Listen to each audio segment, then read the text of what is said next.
Hey everybody, welcome back. My name is Abby, I'm with Fitness is Medicine. Today we're gonna do another great strength training workout you can do in your home with minimal equipment, minimal space, and easy to follow directions. Come into these workouts warmed up and ready to move. 5 to 10 minutes of a cardio workout just to get your heart rate up a little bit, get your muscles and joints warmed up, and your mindset ready for movement. Okay, today we're going to need a set of dumbbells, medium to heavy, probably more medium, a tube set up about chest or hip height. If you don't have an agility ladder, which most of you probably don't have one of these sitting in your home, but you can use, I can show you some kind of footwork exercises you can do and use, maybe big tiles in your home as goals, or just simply moving your feet quickly. So I can talk about that as well. And a ball, if you've got a fit ball. So that's it. We're gonna start today with a bow and arrow pull. So we're working your back and biceps and shoulders here. So I want you to start facing your source of your band, and I want you to step back, drive that elbow towards the back of the room, and just alternate each one. Keep your tummy nice and tight. Squeeze back. So think about squeezing that shoulder blade towards your spine as you pull back. Hi, Blue. He brought me his piggy. 5, tummy nice and tight. 6, and you can always step back to make this a little harder, step forward to make it a little easier. You can double up on bands if you need a little bit more resistance.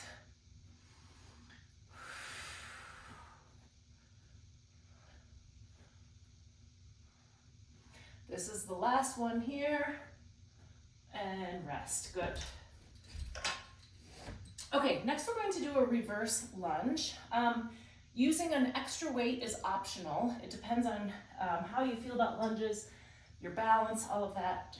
Generally, I like to say for a reverse lunge, start maybe at your kitchen sink or somewhere where you can hang on so you can really go backwards and sit. Go back, you want a big step back. So like, this is kind of your goal. This 90-90, not that far down though, and we'll alternate.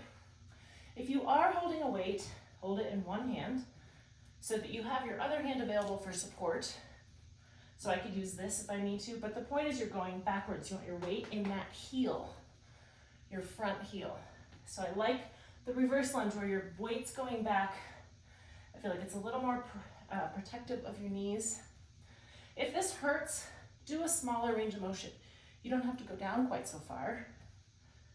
I'm gonna switch hands and then switch which way I'm going so that I have my other hand available for support if I need it. You can always use a heavier weight or a lighter weight or no weight at all. I'm just trying to keep the tools down to a minimum for this exercise session. And rest. Okay, good. So now we're gonna use both of these dumbbells. I'm gonna sit on a ball. You can stand, you can sit on a chair. Sitting on a ball adds a little bit of extra core support, but also seated, doing a shoulder press when you're pushing overhead, it can sometimes be a little bit hard on your back if you have back pain. So sitting down can help. So we're gonna alternate. Now you can keep your arms out like this, or bring them in close like this, whichever feels better on your joints. You can do one set like this.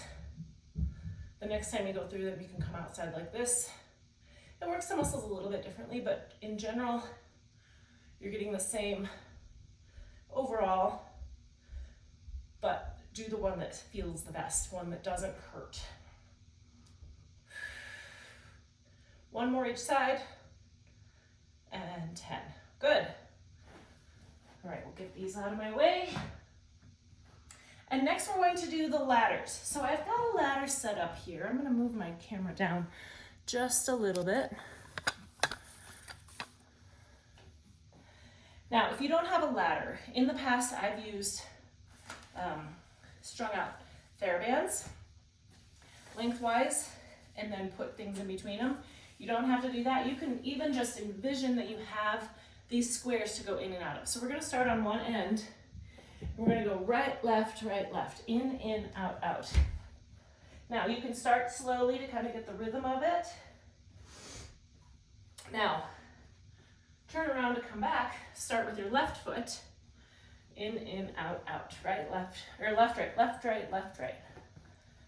So switch it up, which foot you lead with, and then let's do high knees straight down the middle. So really high knees, focusing on, like if you're stepping over something big, stepping over your sleeping dog or something, you don't want to wake them up. Breathing. So this lateral movement is good. The quick footwork is important to work to keep you in good fall prevention mode, right? Like being able to move your feet quickly, like if you trip on something, being able to step quickly to catch yourself, that type of thing. It's really good to work on that. So get up on your toes. That also works your calf muscles and your feet muscles a little bit more, and try to do it as quickly as you can, as safely as you can. Okay, let's see. The next one is we're gonna do a slow march with a knee extension. So do this near something you can hang on to. March, knee extension, switch. So this takes a little balance, a little core. Keep your shoulders down and back. Also, when you're doing balance training, it's important to not look down at your feet, right? You want to look up. You want to work on that posture. Keep your neck happy.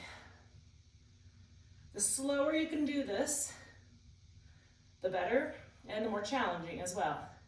So we're working on your quads by getting that knee extension, but also when you're standing on one foot, you're working all those muscles, including your hip stabilizers, holding you in place.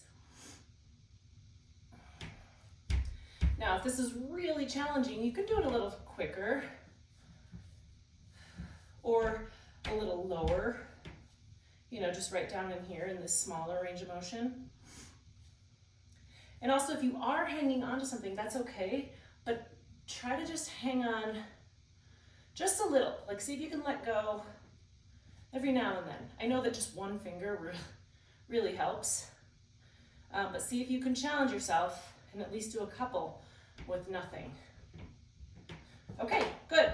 Now we're gonna end on the floor. So I'm gonna move my ladder out of the way. And we're going to do dead bug. So there's a couple ways you can start this.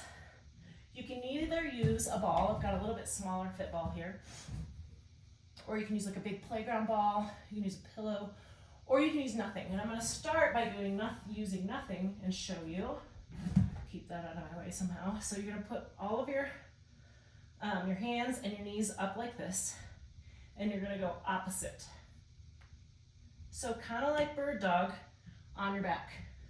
Now, to start, you could just tap one knee down, one heel down by keeping your knees bent. But you're going opposite, getting that cross work in your core.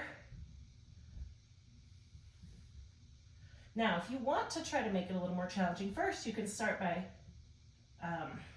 putting one leg all the way out straight. Now, your goal is to keep your back flat here. So if you're feeling that in your back and it's feeling like it's too much, maybe don't advance to that. Or keep going however you're doing it. You can put a ball here and you can either just hold it or you can really squeeze. So between your hand and your knee, you can really give a good squeeze, getting even more core recruitment. Okay, those are kind of fun. Go all through these all one or two more times, add a little cardio in between, get your heart rate kicked up, and then follow with a good cool down and stretch. If you have any questions or if you need any modifications, always feel free to reach out or leave a message in the comments. Otherwise, we'll see you next time. Have a great workout, everybody. Thank you.